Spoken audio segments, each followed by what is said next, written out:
On pole for Heat 1 is William Duncan in the 6 car. On his outside, Jeffrey Fingai in the 20. William Duncan won Heat 1 for the last road course we were at, Wisconsin, in the rain. So Duncan, obviously a very good road racer, at least as of late. Jeffrey Fingai is 5th in points. He's trying to maximize the points he gets this weekend, so perhaps he has a shot at the title going into Flamborough for the Round of Ontario. Duncan heads off into the inner loop for the first time. Nutt got to his inside there near the end of the back straightaway, and he will get the lead down into the that big, wide, sweeping loop that heads out onto what I guess could be considered the front straightaway. Lap 2 now. Skylar Dixon and Ophelia Ndumian got by William Duncan, coming up through the S's this lap. Now Dixon's going after Nutt for the lead.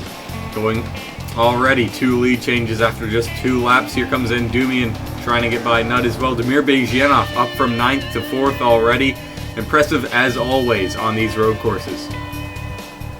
Dixon would have a huge lead coming onto the back straightaway as we're about halfway through lap 3. Mark Nutt and Ophelia Ndumian side by side. Mark Nutt with a big run with a push from William Duncan, who's charging his way back to the front here. Nutt looks like he's going to get it as we go into the loop.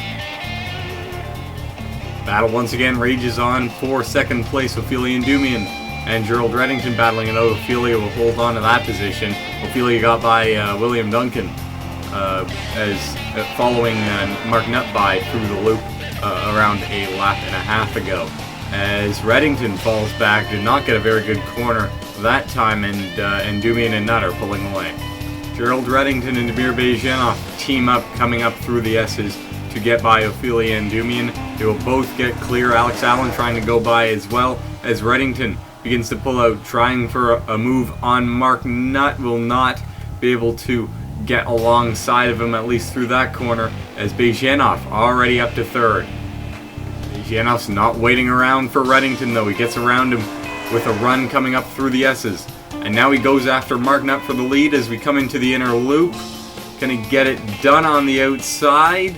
They keep it clean, too wide through the S's. That's pretty impressive. Through the loop, dives it in. He's got it. Some of the drivers we normally see up front are not doing too well this heat race. Kyle Sosnowski just hanging in just inside the top 10, but will most likely not get very many, if any, points in that position as Luko Brovac gets passed by Dakota Honecker. Spencer Fullerton, a historically great road course racer, nearly won this race last year, sitting back in around 15th place, and we see Richard Trelinsky and Matthew Stringer battling it out for last.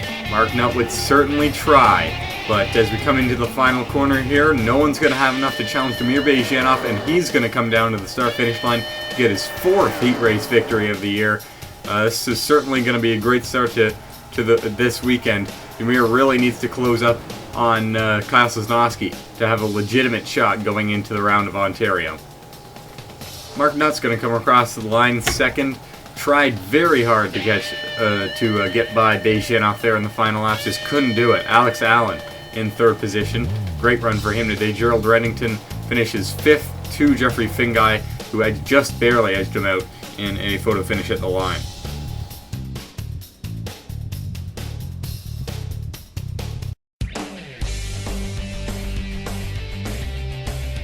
We move on now to the Heat 2 drivers as they take the green flag here. Ty Dent leads them to it. Ilya Bonarenko on his outside. Very even start. Bonarenko actually has a bit of an edge right now. Ty Dent's, of course, got the optimal line through turn 1. Looks like he's going to hold it as we go up through the S's. Yeah, he's definitely got the optimal line up through here. Still side by side, actually. Johnny Fingai and Nicholson still side by side. For 3rd positions, Ty Dent is going to clear Ilya Bonarenko as we go down the back straightaway. Ty Dent is proving very hard to pass. Ilya Bonarenko, Johnny Fingai, and William Nicholson have pulled away from the rest of the pack. These top 4 seem to be the dominant cars of the day, at least so far. Bonarenko finally is able to perhaps take a look down into the inner loop. Johnny Fingai, though, has other ideas, gets to Bonarenko's inside, and Ty Dent will remain unchallenged for now. Now we see why these guys are so far behind, 3 wide for 5th position coming up through the S's. Terrence Day, Sawyer Earl, James O'Shea, they bump, they nudge.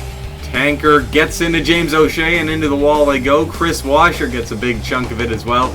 O'Shea's got heavy damage, he's going to retire from the race.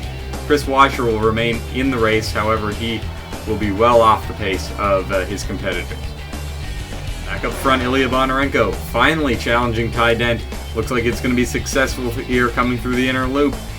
He's got the outside, which doesn't sound very good, but seems to be the better line as it sets him up well for the bigger loop here, as he will clear Ty Dent off of the corner. Dent just so strong though in that 83 car. Gets back to his inside the following lap, and he looks like he may retake it here. Bondarenko stuck on the outside through that corner, still side by side off of the corner as we go down the front chute here down into turn 8. Bondarenko remains on his inside for this corner. Ty Dent's going to have the optimal line in turn 9. And it looks like it's going to be Ty Dent getting the lead back. As we just pass the halfway mark, 6 down, 6 to go. We see that Johnny Appleseed, Sawyer Earl, and Terrence Day have taken advantage of these guys racing pretty hard. And to recatch this main field, Johnny Finguy took a look on Ilya Bondarenko in turn 1. Lost some momentum, and now he's in the wall upside down. Johnny Finguy, horrible crash in that 42. He will come to a stop on his roof. Terrible crap. Mike Doan gets a piece of that as well. William Nicholson went around, and of course Johnny Appleseed with some pretty heavy damage. William Nicholson's going to need a new change of pants after that. Appleseed and Finguy crashed just in front of him. Finguy flies over his hood. Nicholson, if he didn't check up, would have hit Finguy right in the roof, and that could have been bad for both of these drivers. Would have taken Finguy's car to the windshield, and of course Finguy would have taken a hard hit to the roof there. Finguy has been transported to a local hospital just overnight. He walked out of his car uninjured, but they just want to check him for a concussion after that violent hit he took. We return to green on what was an interesting restart for some of the competitors at the back of the pack. They were already too wide even before we got restarted. No one got black flagged because of that, but certainly held them up, and they're going to be lagging behind the front pack.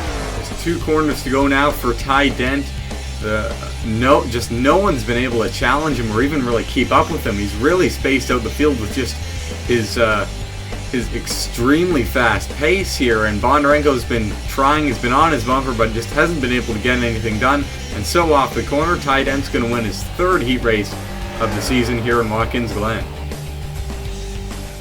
Ilya Bondarenko comes across the line 2nd. Passing Ty Dent now won't really make a difference, Bondarenko, but either way, 2nd place for him. Sawyer Earl finishes 3rd in the 01. Andreas Allen 4th. The Allen teammates doing very well in these heat races, and Tyler Faber for once having a good finish in 5th position.